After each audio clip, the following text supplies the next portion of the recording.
ہے اس کی نمائش کی جاتی, لوگوں کو دکھایا جاتا ہے کہ لڑکی یہ سامان لے کر آئی ہے, سارے لوگ دیکھتے ہیں, کوئی تنقید کرتا ہے, کوئی تعریف کرتا ہے, کوئی کہتا ہے یہ اچھا نہیں ہے, وہ اچھا نہیں ہے.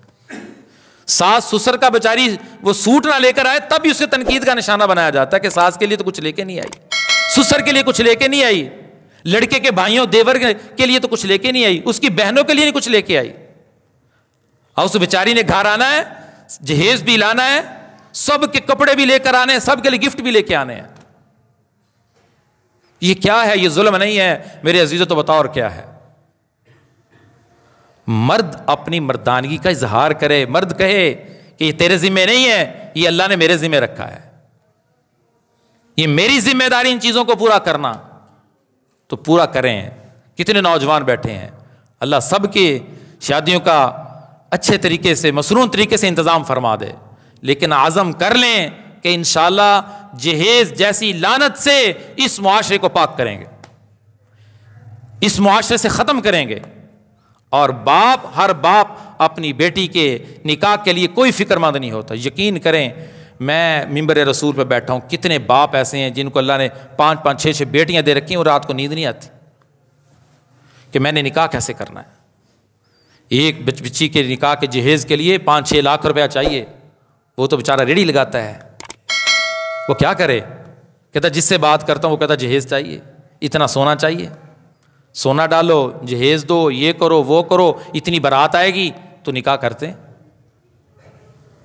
زاروں کتار رو رہے ہیں لوگ, ہمارے سامنے آ کر سناتے ہیں حالات. سفید ریش لوگ زاروں کتار رو رہے ہیں کہ ہم سے اتنے بڑے بڑے جہیز کا مطالبہ ہو رہا ہے. آپ مجھے بتائیں کہ جو یہ ظلم کرتا ہے کسی باپ کے ساتھ, تو کیا اللہ نہیں پوچھے گا؟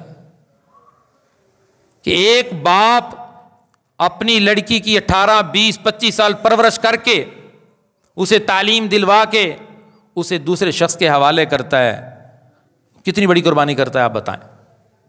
چھوٹی قربانی ہے؟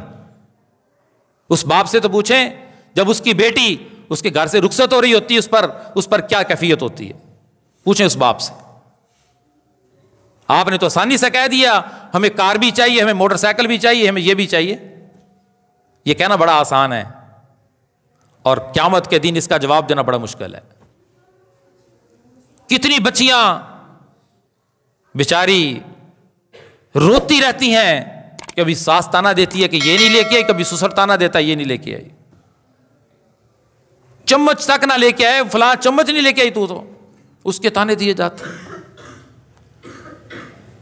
اللہ رب العزت ان کا گریبان پکڑے گا قیامت کے دن. منبر رسول پہ بیٹھ کے کہہ رہا ہوں, جو بیٹیوں کو اس طرح کے تانے دیتے ہیں جو اس کے ذمہ نہیں تھا, اس کے باپ کے ذمہ نہیں تھا, معاشرے نے لگایا ہے, ہندوانہ رسم و رسومات نے لگا دیا ہے, اور مسلمان بھی ایسی زندگی گزار رہے,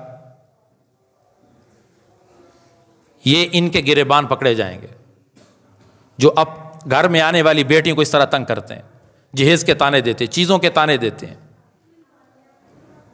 میرے بھائیوں, اگر ایسا کر چکے توبہ کر لیں, عزم کر لیں, انشاءاللہ آنے والی بیٹی کا خیال کریں گے, اسے عزت دیں گے, اسے احساس دلائیں گے کہ تو بڑی قربانی کر کے آئی ہے. اپنے اندر شعور پیدا کریں, ان رسومات کی تاریکیوں اور ظلمتوں سے نکل کر اسلام کی خوبصورت روشنی میں آئیں, رسول اللہ صلی اللہ علیہ وسلم کی سیرت کی خوبصورت روشنی کے اندر تشریف لے آئیں, تو انشاءاللہ کامیابی آپ کے قدم چومے گی. اللہ رب العزت خوش ہو جائیں گے کہ میرے امتی نے کتنا بڑا کام کیا. ایک واقعہ میں نے پڑھا, آخری بات سنا کے بات کو ختم کرتا ہوں. میاں بیوی کے آپس میں لڑائی ہوئی, نوبت آ گئی طلاق دینے تک. طلاق دینے پر بالکل قادر تھا اور دینے کے قریب تھا. اس کے دل میں یہ بات آئی کہ میں طلاق نہیں دیتا اس وجہ سے کہ یہ اللہ کی بندی ہے اور کسی کی بیٹی ہے, کہیں مجھ سے غلط نہ ہو جائے. یہ 2-3 باتیں اس کے ذہن میں آئیں, اس نے فیصلہ مؤخر کر دیا, چھوڑ دیا فیصلہ. تو فرمایا یہ عمل اللہ کو اتنا پسند آیا, اللہ نے اس عمل پہ اس کی بخشش کا اعلان کر دیا. مرنے کے بعد اسے بتایا گیا کہ تیری مغفرت کا اعلان, بخشش کا فیصلہ اس وقت ہو چکا تھا جب تو نے میری ایک بندی پر رحم کیا تھا. تو قادر تھا, تو نے وہ کام نہیں کیا. ترس آ گیا، رحم آ گیا. باہر بڑے اچھے ہوتے ہیں، لوگ بڑی تعریف کرتے ہیں، باہر بڑا رحم کھاتے ہیں، بڑے لوگوں کے ساتھ بھلا کرتے ہیں. پتہ نہیں کہتے لوگ، کہتے پتہ نہیں کیا ہو جاتا، گھر میں آ کر تو کیفیت ہی اور ہو جاتی ہے. سب سے زیادہ رحم کرنے والی، رحم کھانے والی آپ کی بیوی ہے، گھر میں عورت ہے، سب سے پہلے اس کا حق ہے، باہر والوں کا بعد میں حق ہے. تو عزم کر لیں کہ انشاءاللہ ان رسومات کے آگے باندھ دیں گے، ان کو آگے منتقل ہونے نہیں دیں گے. پوری کوشش کریں گے کہ ہماری شادی، ہمارا نکاح رسول اللہ صلی اللہ علیہ وسلم کی تعلیمات کے مطابق ہو جائے، قرآن کے مطابق ہو جائے، شریعت کی جو رہنمائی اس کے مطابق ہو جائے. اللہ پاک ہمیں ان باتوں کی حقیقت اور سمجھ نصیب فرمائے. وآخر دعوانا الحمدللہ. مفتی صاحب کے YouTube چینلز کو سبسکرائب کیجئے اور ان کے تازہ بیانات کے ذریعے اپنی علمی، اصلاحی اور فکری آبیاری کرتے رہیے.